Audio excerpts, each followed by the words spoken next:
Sheff, two very dear colleagues that do fantastic work in trying to fight against the delegitimization of Israel, anti-Semitism, and so much more. I'm here in the city of Jerusalem from Municipal City Hall, and we want to talk about a subject which is really actually crucial to this week even. We are seeing that we've just signed a peace treaty with two Arab countries, and we are approaching an era, we're here in a new era of peace. And yet the most basic condition and infrastructure that we need for peace is educating our children for peace. And unfortunately, what we've seen in the last 50 years is that we've only gone backwards in educating children in the West Bank by the Palestinian Authority, and of course in the UNRWA schools, which only last week I found out we actually have 27 UNRWA schools in Jerusalem. So here we have an organization which is supposed to be loyal to the values of the UN, of peace, of reconciliation.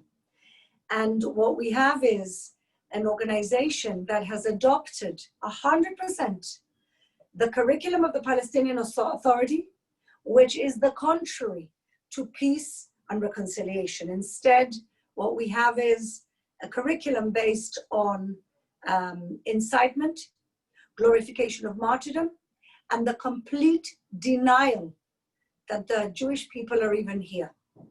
The maps have us erased. The math questions are about martyrs and Jew killing. And the physics questions are about catapults that are hurting Jews. And so we have almost like a split screen from yesterday. We have a situation where we're signing peace deals, where everybody, the Arab world, is looking to a new era of peace, and yet the most basic thing, which is preparing our young people for a better tomorrow, a better future, one of reconciliation and peace, does not exist, and not only doesn't exist, it's actually taking us backwards.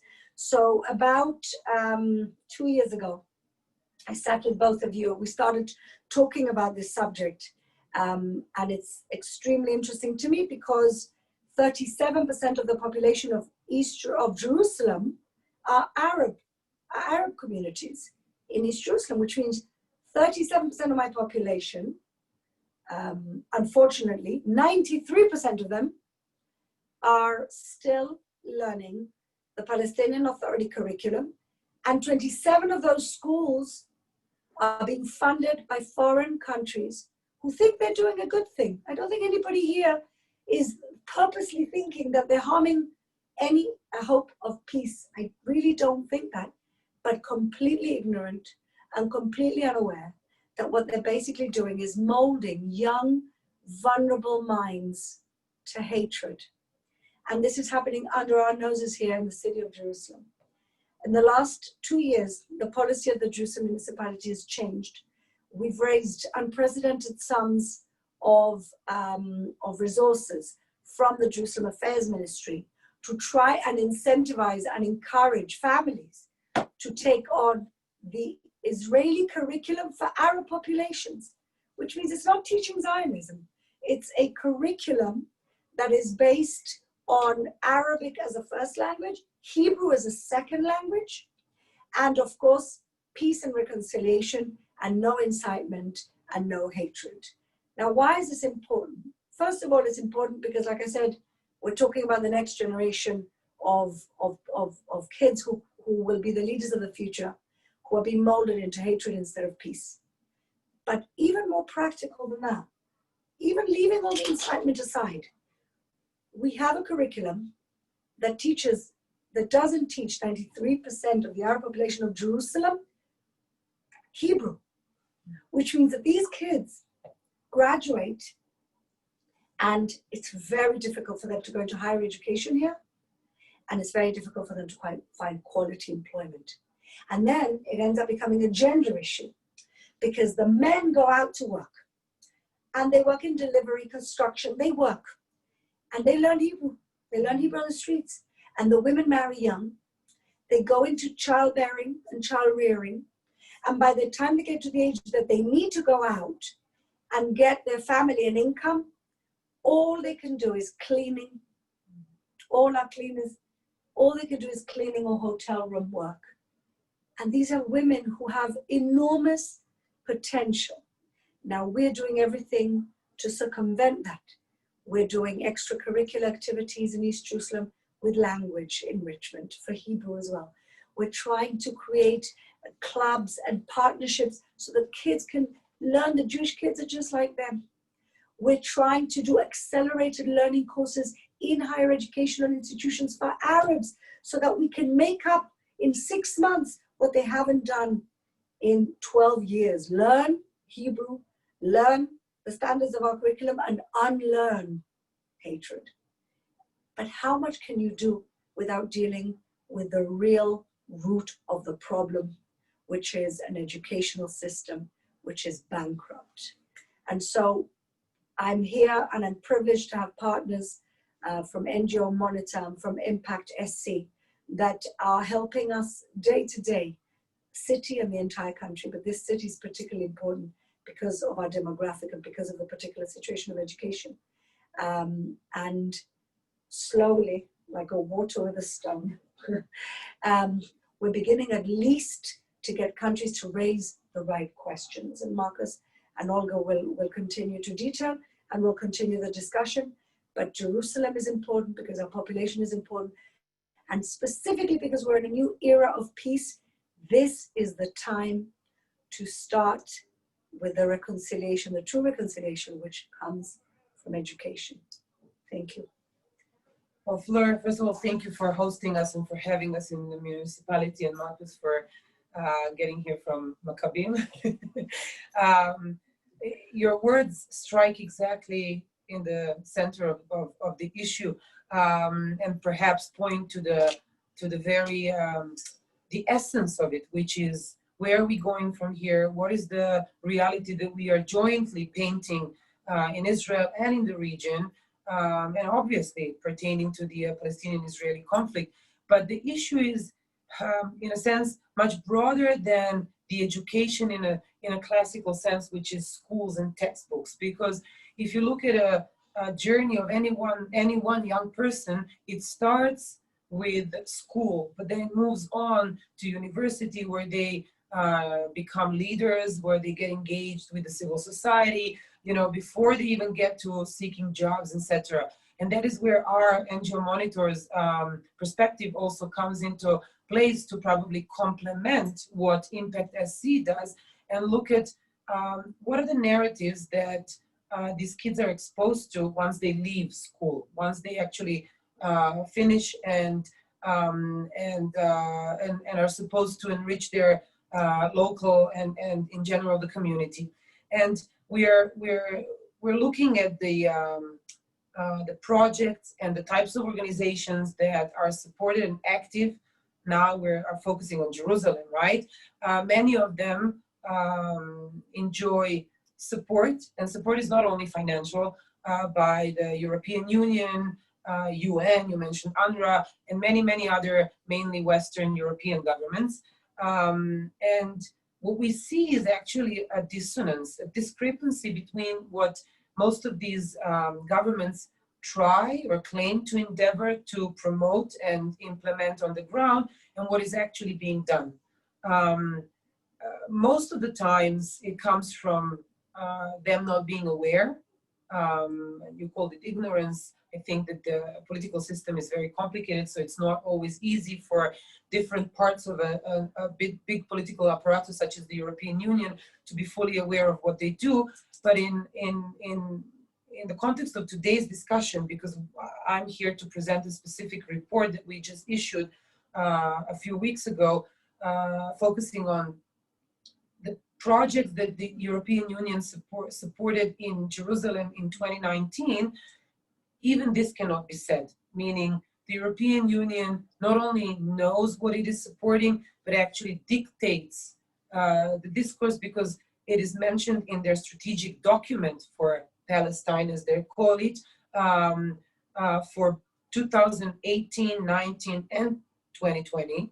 So this is a longer term project, and funding is merely the manifestation of what seems to be an official policy of the European Union. So let's go, we'll take a step back to understand the issue as such. The European Commission, which is the executive arm of the European Union, releases the figures of the projects and the organizations that they engage with and fund every year around end of June for the previous calendar year. So for 2019, the figures are fresh, end of June were released, and we analyze the figures, and I just want to give you a broader sense before we dive in and zoom into the Jerusalem focused grants. In 2019, the EU authorized 32 grants totaling 30.1 million euros for projects involving Palestinian NGOs. Of these, at least 3 grants totaling almost 6 million, so 5.8 million euros, involve Palestinian NGOs with ties to an EU designated terror organization, Popular Front for the Liberation of Palestine. Let me give you a broader context for that. Exactly a year ago, in August 2019, a young teenage girl, Rina Schnurp, was murdered in a terror attack.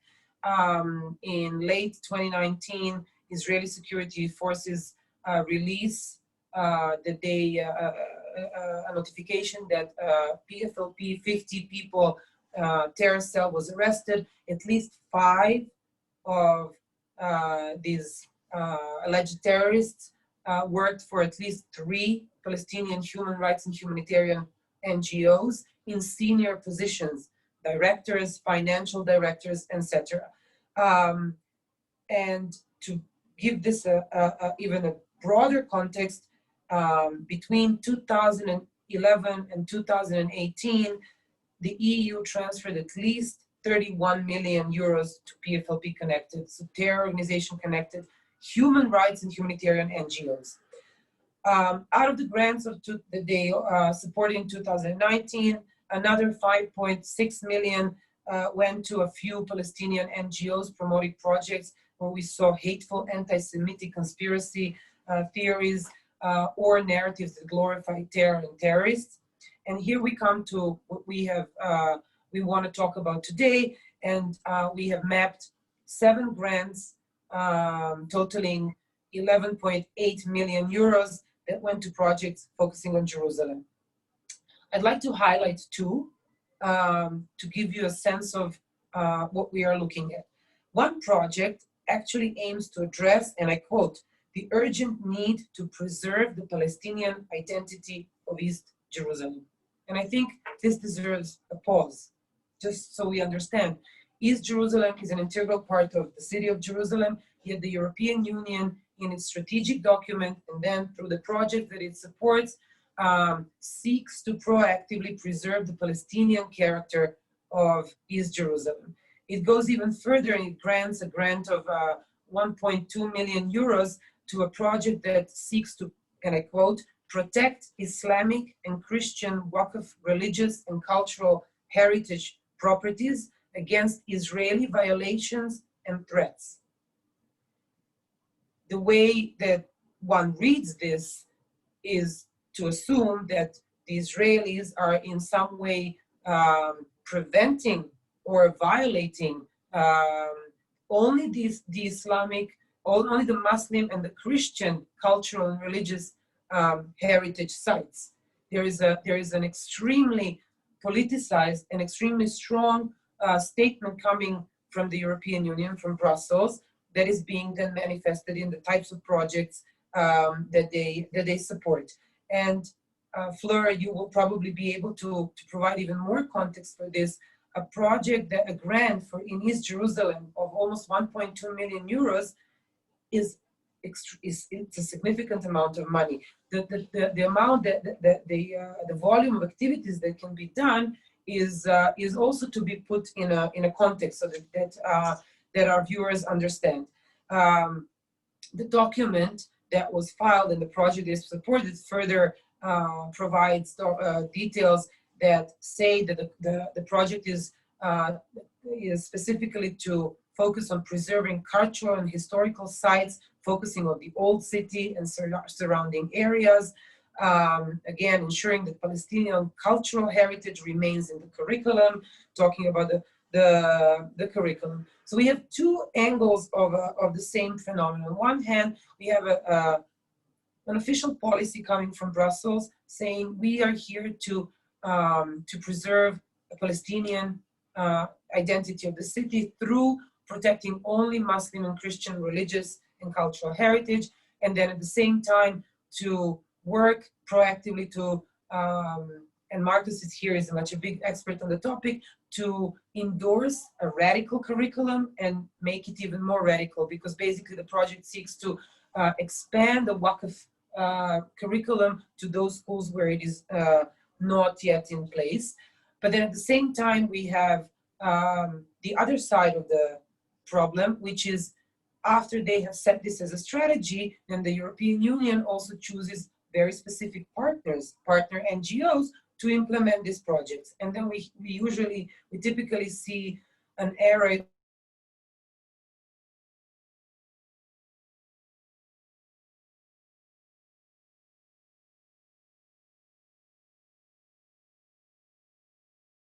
of NGOs and terror and incite to violence, in many cases use anti-Semitic language, and with very few exceptions, and this is probably hitting, I don't know, it's probably, compared to terror and anti-Semitism, it's not the most dangerous narrative, but perhaps in the context of Jerusalem that has such diverse population, almost with no exception, these NGOs promote anti-normalization, meaning any type of engagement between Jewish and Arab populations is something that is a no-go. I want to just, and I will finish with this, I want to put this in a context, on one hand, of the historic day that we had yesterday with trying to paint a new Middle East, but then also bring Turkey into the picture. Only in July, a big thing hit the news that Erdogan basically turned the Hagia Sophia, what used to be an ancient 1500 years old cathedral in Istanbul, he turned it into a mosque again, forcefully, because in a court ruling in Istanbul, they basically stripped away their museum character, and this is a UNESCO protected site. Yet we don't see the similar language or project being promoted to protect Christian or Jewish cultural and religious sites in Turkey. Yet in Israel, that is a democracy, we find the European Union, which until today is the #1 partner of Israel, engaging in such politicized strategic activity. So, and I think with this, I will turn to you, Marcus, because the other side of the project that are being promoted in Jerusalem have to do with curricula and textbooks, and this is most certainly your field of expertise. Indeed. So, thank you. Let me first say, privilege, thank you for the invitation and for the remarkable work you do, Olga Deutsch, and that NGO Monitor does. And that we're blessed, Fleur, to have you as a deputy mayor in this city, working for all the children of the city, working for all the women in the city. It is so incredibly important. You are their champion, and may you go from strength to strength doing that work. Thank you. So let me say that, as people might know, IMPACT-se looks at textbooks through the UNESCO prism of standards of peace and tolerance. We're looking for respect for the other, for the individual other. Peacemaking is the way to resolve conflict, gender equality, those values that we want to instill in young people. And the question is always why? Why textbooks? And I think we know the answer. School education is by far the most powerful way to puncture extremist influences, but it is also the way to create open and tolerant societies of the future. And that is obviously what we are aiming for. They can be unfortunately, they can radicalize young children. We see that all over this region. The first thing that ISIS did when they rolled into Mosul was change all the textbooks. But And I think this is even more important. They can be an incredible barrier to radicalization. They can teach young people not to hate, not to act out violently, despite the information they might be getting from other places. And, you know, this is something which it is not just us who understand. We are seeing across this region leaders who understand this and who are acting on this. In Jordan, King Abdullah II made a root and branch change in great swathes of the Jordanian curriculum, taking out those surahs and hadiths which are objectionable and putting in tolerant ideas. King Mohammed VI in Morocco is in the process of doing that right now. And as we know, respect to yesterday, the United Arab Emirates has been teaching a tolerant moral education for years now. In fact, remarkably, they already have in a grade 9 textbook material about peace with Israel, why it is good and why it is important. So it is not lost on the leaders around this region how important a peace curriculum is, or in Arabic, a wasatiyah curriculum, a moderate curriculum. So I asked myself, with all these changes taking place, with these very positive changes taking place, why do European Union officers choose to teach what is, without a doubt, the single most radical curriculum in this region? This isn't a secret. You know, the Norwegian government made a decision at round about April that it will freeze their own money going to the Palestinian Authority until the textbooks have been changed. These textbooks have been condemned by the United Nations, by CERD, who said, we will not stand for anti-Semitism in textbooks. The Palestinian Authority was condemned by the UN for this curriculum, which again, officers of the European Union here in the city think that young people here should be taught. And really, they don't have to go very far from home base. They can just go to the European Parliament. The European Parliament has condemned this curriculum twice. April 2018, April 2020. They said, we do not want to pay, we do not want our taxpayer money to be used for a curriculum which incites, which is hateful. So I'll ask just once more, why do these EU officers think that this is the curriculum that children in this city, such a sensitive city, a city where people have to and do live together, why do they want to teach them hate and incitement? You know, this curriculum was rewritten in 2016 entirely. And what we thought would happen, what we hoped would happen, would be that a more tolerant curriculum would be put together. What do we see instead? First of all, ideas of peace were entirely taken out. There is no option for peace as a preferred option in this Palestinian curriculum. And what's in instead? It's openly anti-Semitic. It teaches children that Jews control finance and media. This is 2020. In Jerusalem, children are being taught that Jews control finance and media. Martyrdom and jihad, most important meanings in life. This is a Salafi idea. And as Fleur mentioned, Newton's second law of motion is taught by encouraging 12-year-olds to, frankly, to endanger themselves by using weapons against Israeli troops. 9-year-olds, again, as Fleur mentioned, are taught maths by adding up martyrs from the first intifada, from the second intifada. How many martyrs have you got? No apples, no oranges, it's all about martyrs. And why? Because this is a sophisticated attempt to radicalize a whole generation of Palestinian children, and anything can be used. Maths can be used, physics can be used. Palestinian teenagers are taught that death is a right. Dying is better than living. Think about that for a moment. Think about teaching children that dying is better than living. This isn't what the children need to hear. It's not even what their parents want. It is what the Palestinian Authority in Ramallah wants them to believe, because it serves their purpose. And that purpose is, again, as Fleur talked about, maps, 104 maps in the Palestinian curriculum. not one of those maps delineates Israel. So the European Union, which is in this game, so to speak, because they say they're working to a two-state solution, they're working to a peaceful negotiation ending in that two-state solution, they're not going to find it in the curriculum which they support, in which they teach. There is no mention of that two-state solution in the Palestinian curriculum.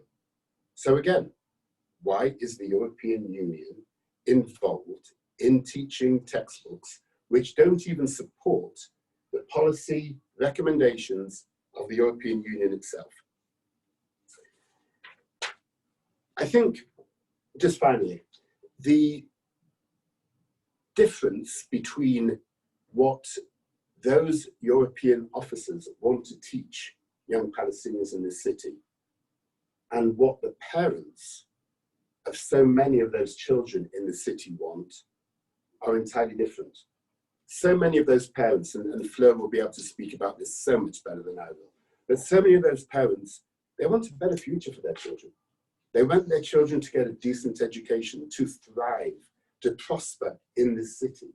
And the way to prosper in this city is not to be taught to get arrested, or God forbid worse. It's not to be taught that death is a privilege. It is to be taught maths, physics, English, Hebrew, frankly, so that they can be a part of this city. That is what so many parents want. Why doesn't the European Union's officers want it? I don't know. I thank you so much, Marcus and Olga, for putting it into the context, the wider context of what's going on here in terms of the non-profit organizations, so-called non-profit organizations. I want to say a few things, the context about what's going on in East Jerusalem at the moment. There's a convergent momentum. There's a side of the city, or the population of East Jerusalem, the Arab population of Jerusalem, who for the last 5 years have realized that the salvation is not coming from the Palestinian Authority. That the Palestinian Authority has given them nothing, no opportunity, no better jobs, no jobs at all. Just pain and putting them between a rock and a hard place, and anybody who dares to wish a better future for their children, business with Israelis or Jews, completely considered a traitor, considered somebody that they will chastise. And so there is a movement of people who don't really want to be under, I would say a majority today, don't really want to be under the Palestinian Authority, but they're scared. They can't say that too loud. They don't want their kids to be somehow affected. They're quietly extremely happy that when the deal of the century was announced, they were on this side of the fence. And when we surveyed them, we polled them about 2 years ago, when we wanted to start investing in educational institutions, 50% of families, exactly what you said, want their children to study in the Israeli schools, Jerusalem Municipal Schools for Arabs. Like I said earlier, they're schools that are not teaching a Zionist curriculum, they're simply teaching a good, clean, healthy curriculum with Hebrew as a second language. 50%. So you're right. Most people just want the best for their families, best for their kids. Then you've got another chunk of people who, thanks to this amazing infrastructure of hatred, are being dragged the other way into Islamization. And of course, we've got the willing partners, Turkey. Turkey is offering scholarships to East Jerusalem Arabs to go and study in Turkey. They come back and they've got the agenda of Erdogan to bring to our city. This is happening already. Apart from NGOs from Turkey, of course, that are involved in funding Islamization, radicalization, and complete. The other thing which is very, very prevalent in the school curriculum, even from kindergarten, is the obsession with the right of return. And the right of return basically means there's no two-state solution. So this very curriculum that they're funding is against the very, like you said, against the very principles they claim to be pushing. So not only are they funding hatred and incitement, they're also funding, like you said, a political agenda. When they say neutral, let the Israelis and the Palestinians, that's a lie, because they're doing everything the opposite. They're doing the other side of the agenda. And thank God, we've got an American government that's brought in other countries where people are beginning to realize that there's only one thing to do here in Jerusalem, which is to keep a united city, and that is the only way that these different groups will continue to have the right of worship, to continue to have a free and fair education system, and any opportunity for a better future for their children. And that's really the bottom line. And what we're doing is here, we are taking care of my constituents, which are those Arab children in the east side of the city. Thank you. Thank you very much.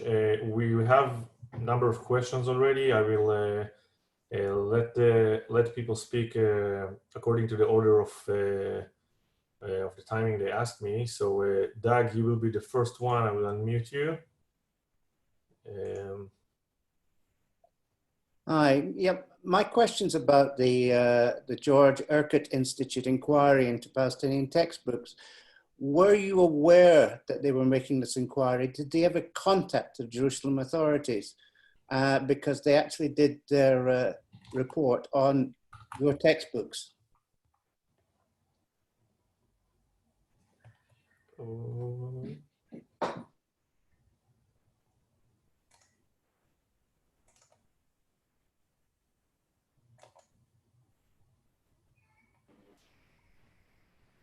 Marcus, wait, you're on mute. You're on mute. Just 1 second, please.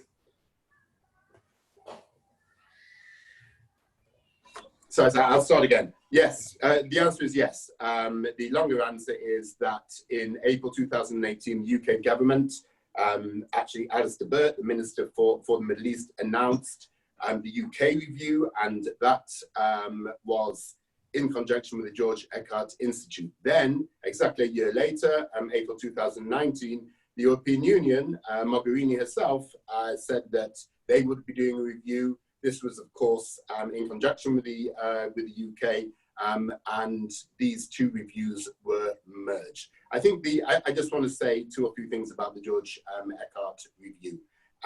First of all, a phrase that I've used before I use again, it is a comedy of errors. It is bizarre beyond my comprehension, as somebody who runs a research institute that looks at textbooks, that you can use the wrong textbooks. It is the first thing that you do, is to make sure you're actually using the correct textbook. They have one job. They have one job. Use the right textbooks. It's not funny. But then, you know, there is of course, you know, a corollary of that, which is looking at the presentation of the interim report, and thank you, Bonso, for that. One can see very clearly that the only time that the Palestinian, so to speak, curriculum is praised for recognizing the Jewish or Israeli other, that UNESCO standard I was talking about before, is when they actually refer to Palestinian textbooks, which aren't Palestinian textbooks. They are textbooks. Our textbooks. Thank you. They are textbooks of the Jerusalem Municipality. They're Fleur's textbooks. Textbooks of the Jerusalem Municipality. This is beyond bizarre. You know, vocabulary runs out to try and explain what an enormous waste of time, money, 220,000 euro this is. But there is a more serious aspect to this, if wrong, you know, if anything could be more serious than using the wrong textbooks, and that is that 177 pages of this presentation doesn't mention anti-Semitism once. Grades 8 to 10. Anti-Semitic examples, like the one I just gave you, Jews controlling money, finance, etc. It's not there. They ignored it. They actually talk about terrorism as essentially freedom fighting. They absolutely ignore encouragement to violence. There is nothing in this report which actually states what the Palestinian curriculum does, which is incite to violence, which is use anti-Semitism, which is encourage young people to sacrifice themselves for the PA authority. Why? Why this whitewash of the PA curriculum? And again, the PA curriculum is no secret, and yet they have classified this report. It's on the desk of 1.3 million children. It's in families all across this region. We have done our report. Other institutes have done a report. You know, these aren't nuclear codes. These are textbooks. Why classify it? Why the secrecy? And now we know the reason why. Because it is a whitewash and it cannot stand. And Marcus, you and I both presented at the House of Lords in January, around January, February time. Absolutely. And I found that people were very, very open and concerned by this, that British taxpayer money was going into this curriculum. And what I was told and what you were told was, we're waiting for the Eckhart Institute, 100%. which we've partly funded, to come out with a conclusion. Indeed. And after that happens, where are we? But you know, it's interesting that you bring up the example of the institute and the review, because basically the European Union, thanks to your reports, wanted to go and commission an external body, external organization, institute to look into it. And we see this in our field of expertise. The European Parliament and members of the European Parliament, more often than not, agree with the need of European Union's taxpayers' money not to go to violence, to terror, to glorify terror, and they take it a step further. They do. In the contracts, in the European contract between every EU grantee, NGO, or any third entity, right? You will see across the board very specific contractual requirements that are supposed to prevent these situations from happening. Where we see the major challenge and where they fall, where they fail, is in any endeavor to implement it.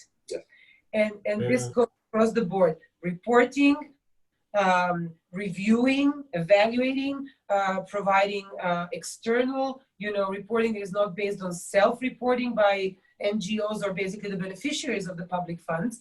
And it becomes a perpetuating problem, because even when the European Court of Auditors issues a report focusing on EU funding to NGOs, and they exactly reach these conclusions, they say, we need to make sure that who we give money, they truly live up to the requirements that we already imposed on them. And then yet a year and a year and a year after that, nothing changes on the ground. Absolutely. 100%. Thank you. I believe we have Eldad Beck from Israel Hayom, the European correspondent. Please, Eldad. Yeah, hi, two questions. The first one is, how come we have UNRWA schools in East Jerusalem? UNRWA is supposed to be a refugee relief agency. Refugees are people who are not living in the country. What are the kids studying in these schools? And secondly, East Jerusalem is part of the sovereign state of Israel from 1968. How come Israel doesn't close this school? I think it's a fantastic question, and I ask myself this question every day. I think it's a combination of things, and I'm going to be very honest. I think that for many years, Israel, the government, didn't really know what they were going to do about East Jerusalem. The left wing were like, oh, one day it's probably going to be the capital of a state of Palestine, so why invest, why bother, why change it? Remember, the school system we've got here is the school system that we inherited from the Jordanians. That's how it started. That's the network that we're talking about that then was taken over by the Palestinian Authority. And I think it was, first of all, Israel didn't decide what they wanted to do with East Jerusalem. So the left wing were like one day, and it didn't matter if it was right or left wing governments, nobody dealt with East Jerusalem. They kicked the can down the road. And the educational system was just the expression of kicking the can down the road. And I say this as somebody who is now here in local government, and I'm suffering, the city is suffering from the fact that the Israeli government kicked the can down the road on this for many years. Only 3 years ago, this is really that ridiculous. Only 3 years ago, we had a minister in the Jerusalem Affairs Ministry called Zev Elkin. And Zev Elkin said exactly what you're saying. Why are we since 1968, one city, one united city, and we're still in a educational system which is run by the network of the Palestinian Authority and UNRWA, the 27 schools, like I said. And he set about to change it, and he brought in unprecedented amounts of resources from the government, 2.1 billion shekels to be exact, for three things. One is infrastructure development. Yes, the city should look like one city, not two. Again, this is our fault. I'm looking in the mirror about this. When you go to East Jerusalem, certain parts are lovely, certain parts are terrible. It's not the same city. That's wrong. We're one city, it should look like one city. The second thing was education. Why is it that we have this school system from 1968, the Palestinian Authority taken over, radicalized, and basically creating this perpetual situation of refugee status and hatred? And the third thing was quality employment. In other words, if we have no choice, let's circumvent the educational system. Let's go straight to the young people and get them into high tech and let them share the prosperity of the city and the state of Israel. I'm working on fronts 2 and 3. Infrastructure is not my thing. I'm working on education and I'm working on quality employment, including high-tech opportunities. We're building now a Silicon Valley, we're calling it, where I'm now working. This is how I started getting involved with the Emirates. We're going to, please God, with the American help, be recipients of investment in East Jerusalem by the Emirates. Inshallah. Inshallah. Mm-hmm. So your question is really on point. Why? My question is, now that we've actually got the funds, because before we could complain about it, but we weren't putting our money where our mouths are. The money that we got for education was, in fact, to take the 93% of the students of East Jerusalem and slowly shift them into Jerusalem Municipal Schools for Arabs. And it's been much harder than we thought. Because even though, like I said earlier, 50% of the parents want to do that, you have communiques from the Palestinian Authority saying you're going to be a traitor. I think you brought me one, Marcus. Yeah. You're going to be a traitor, don't dare. Now, we can't force, if we try and force this, we're going to create a civil war here. Yeah. So what we're trying to do is incentivize with longer school days, longer afternoon hours, like I mentioned earlier, out of school extracurricular stuff. We're trying, and the needle on this, on the other things, it's moving. High tech, it's moving. We have, amazingly programs for enrichment, for excellence, for Arabs in high tech. We have Arabs in Mobileye. We're working very strongly on that because we're working with the private sector, but working with the educational system, the needle is moving, but very, very, very slow. So we have a choice. Do we continue pushing and incentivizing, or do we just come in, take over, and create a huge conflict? I'm not sure I have the answer to that. I really don't know whether you can force people into that.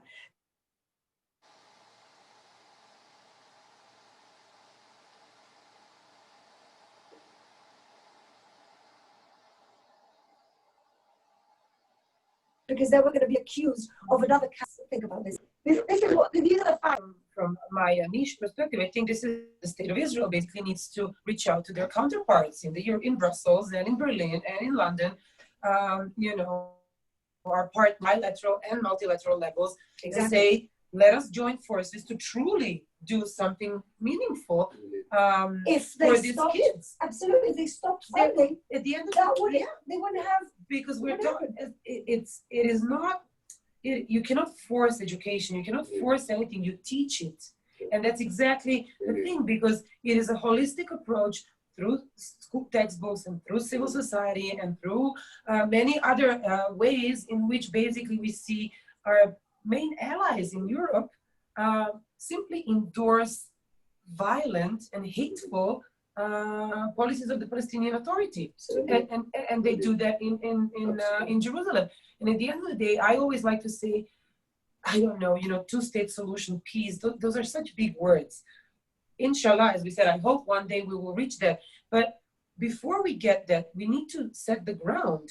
And in order to set the ground, I think it is just allowing for the people to prosper, to work, and allowing, not betraying the Arab population, both on this side, on the other side, and depriving them of basic rights, which is for a school to teach what the school is supposed to teach, for a human rights organization to teach about gender equality, against domestic violence, you know, for humanitarian organizations to provide actual aid where it is needed, you know, to actually lead them to a place where there will be a sustainable society on both ends. And what is happening now is so far away from that. Absolutely. I just add one thing in reference to what you said, Fleur.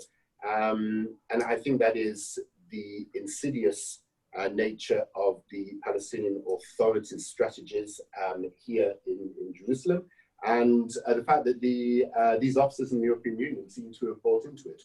Again, this curriculum, the Palestinian curriculum, was entirely rewritten, and it was rewritten in a way that it was far more radical than the one that came before.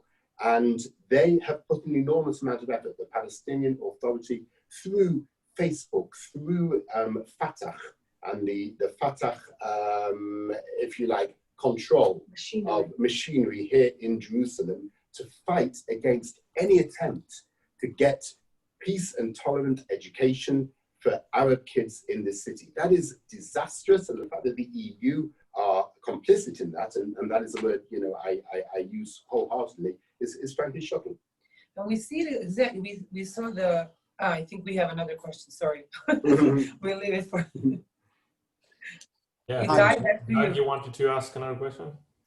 Yes, I did. It was, along with textbooks and curriculum, will the Jerusalem Authority schools look at teachers employed? For example, traditionally, UNRWA teachers are appointed with the approval of the Palestinian Authority-backed Teachers Association. Would those teachers, for example, be considered for employment in municipal schools, where they obviously have a political background? That's a good question. I think that at this point, we would do anything to try and bring these schools under our umbrella. If we had to do a deal with their teachers' authority, we would. We don't want to leave people on the street. Look, I'll tell you even more than that. They don't have enough teachers. We have to bring teachers from the north of Israel, Arabs from the north of Israel, to teach in the schools. And I tell you, the Arabs in East Jerusalem don't like it, because they consider themselves very different to the Arab Israelis from the north of Israel. They don't like it. They want to empower their own people. There's amazing, I know amazing teachers from East Jerusalem. I want to encourage, they're teaching peace. They're teaching it. You have the individuals who really believe it. We have lots of different non-profit organizations that do teacher to teacher. I'm involved with 2 of them that do teacher to teacher, Arab and Jewish enrichment, that do trips, that do the Belfast, you know, those courses in reconciliation. There's a lot of good going on, but there's this cloud that has been perpetually funded by the Europeans and by other countries, that is basically holding us back from any advancement towards, I don't like using peace because it's a word that's been used in the wrong way so many times. I like to call it a shared society. Jerusalem is the model of a shared society. We just need other countries to help us and not make it worse, because at the moment, this is where the conflict is being created by the funding, which I know is coming from a good place, but the results are catastrophic for any future for a shared society in this region. Can I ask a question here? Would you consider setting up a teachers training institute to supply teachers who don't come from a particular political background to your schools? We actually, I think, if I'm not wrong, we have something. I'm not sure it's a teacher training institute, but that might be a fantastic idea, and I will definitely explore it. But there's no point of this unless the curriculum changes to our curriculum. Otherwise, we're back to square one. Yes, if there was, believe me, if any school that came to us, by the way, we built we've also put a lot of money into infrastructure, because into educational infrastructure, because there was hundreds of classrooms short in East Jerusalem. And the previous mayor, to his credit, took $1 billion shekel loan to create 1,000 new classrooms. 80% of them were in the Arab sector. And so we're doing our part. We're really doing our part. We are trying to do a corrective action from the years of abandonment. What we need is a little bit of help from those people who are funding this very negative curriculum. Thank you. Thank you. I believe we have 2 more minutes. If someone wants to ask something, this is the time. I shared our research with all of you. I see Andrew. Here you go. You can mute yourself. Hey, Andrew. Okay, thanks, Itai. Yes, I'm based in the Netherlands, and I thank you very much, everybody, for this extremely informative seminar. What we see here is this terrible European policy, which is based on this idea that East Jerusalem does not and cannot belong to the state of Israel. This is the policy which, since the early 1970s, the Europe has had, which, in my view, is a complete contravention of international law. And now they're putting all this money into doing everything they can to make East Jerusalem a Palestinian city. And I'm wondering how we can help you here, based in Europe, to bring this story about, which is a beautiful story, it's a very positive story about how to bring integration and reconciliation and cooperation, which is really a model for, I think, actually has a potential to be a model for so many other situations. But your story needs to be told, and I guess my question is, how can we sort of work with you to help bring this story to the public and the politicians in Europe? Well, I can open lead the way to Fleur, because I think, and it's very it's an excellent question coming from the Netherlands, actually, because we are a month after the Dutch government officially announced that they're freezing their funding to a Palestinian PFLP, so terror organization, connected organization, and opening an independent investigation. After their internal investigation found that yes, Dutch taxpayer money went to the salaries of 2 terrorists who were employed by this organization and were arrested over the murder of Rina Schnerb last year. And I think there's only as much as either the civil society, which is Marcus and I, or Fleur as part of the Israeli official apparatus can do, but the rest belongs to the Europeans. We cannot request accountability for the public funds or your taxpayers' money in The Hague or in Amsterdam or in London or in Berlin or any other city. Meaning we can only raise awareness and present findings of our research or Fleur from the ground and what is being done and share, positive stories. But the actual transparency and accountability and living up to what the Dutch government and the European Union and most other European governments already demand on paper, because the policies are in place, but they're not being implemented. And there is sort of a apologetic romanticization of the PA narrative that is then very forcefully and strategically being imposed on those who are supposed to be benefiting from all this aid. I mean, the European Union spent such an incredible amount of its external aid through NGOs and through this soft power, sort of soft activities, which is both the education and the civil society. And I think that the least that you in The Hague can demand is accountability for how your money is being spent.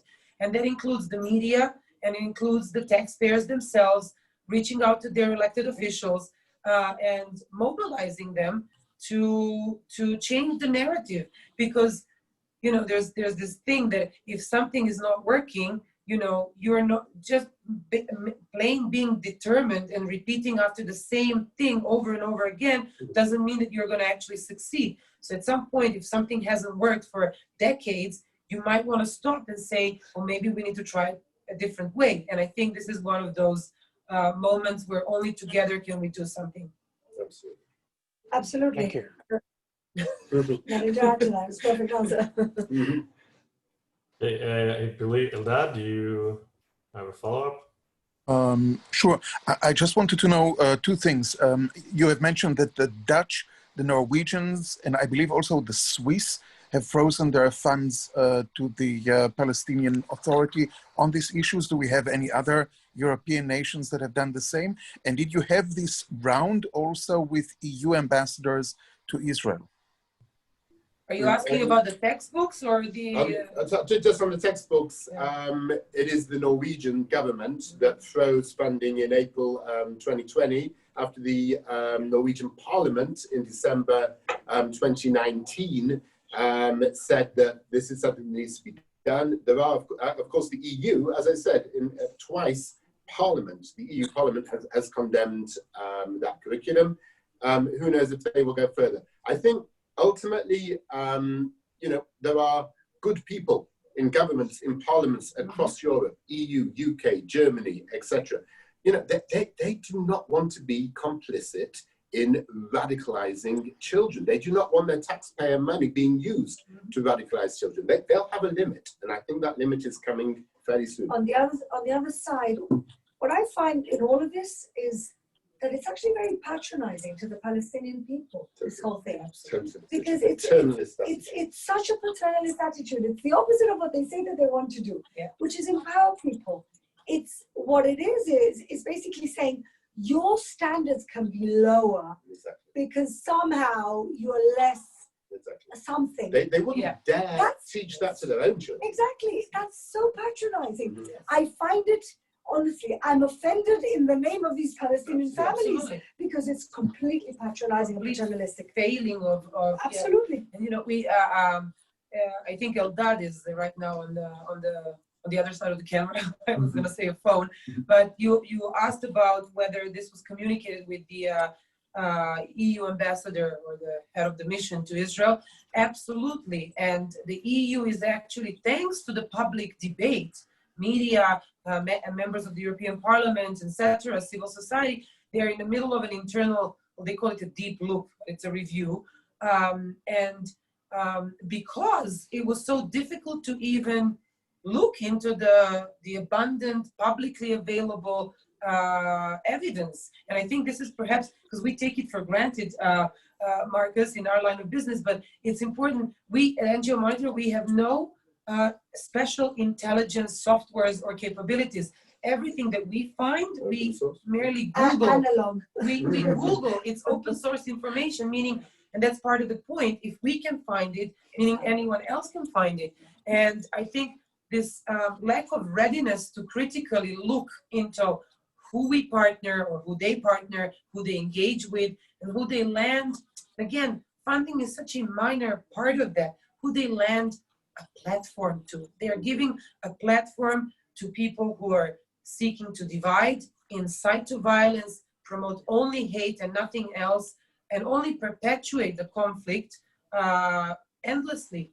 I have no other way, and we see that PFLP over the summer, only in August, twice went public. The PFLP, which is an EU designated terror organization, in defense of EU basically announcing that they're going to run an internal review, and they said, no, we condemn, you know, unless you continue supporting, you know, EU preserving Palestinian character of East Jerusalem, and we are against the EU imposing what they call an anti-terror clause with all of their beneficiaries. So we see the most radical parts of the Palestinian society taking, you know, basically fighting any type of accountability. And I think that's where the a big chunk of the problem lies.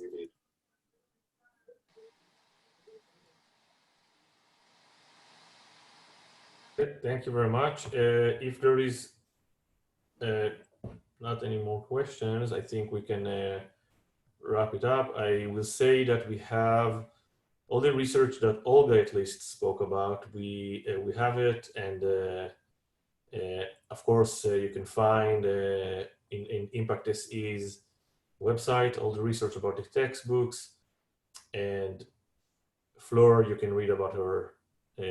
Everywhere. Got an article. Everywhere, exactly. So yeah, so feel free also contact me personally if you need anything regarding those research and details. I'm available phone, WhatsApp, email. And thank you very much for being here Thank you. with us today. Thank you, Fleur, Olga, Marcus. It was great. And thank you, Ty, for making Thanks, this Itai. so well managed. Pleasure. Thank you. Shana Tova, everyone. Thank you. Bye-bye. Bye. Good job, guys. Great job. I'm sorry that we had so many different. We got there in the end.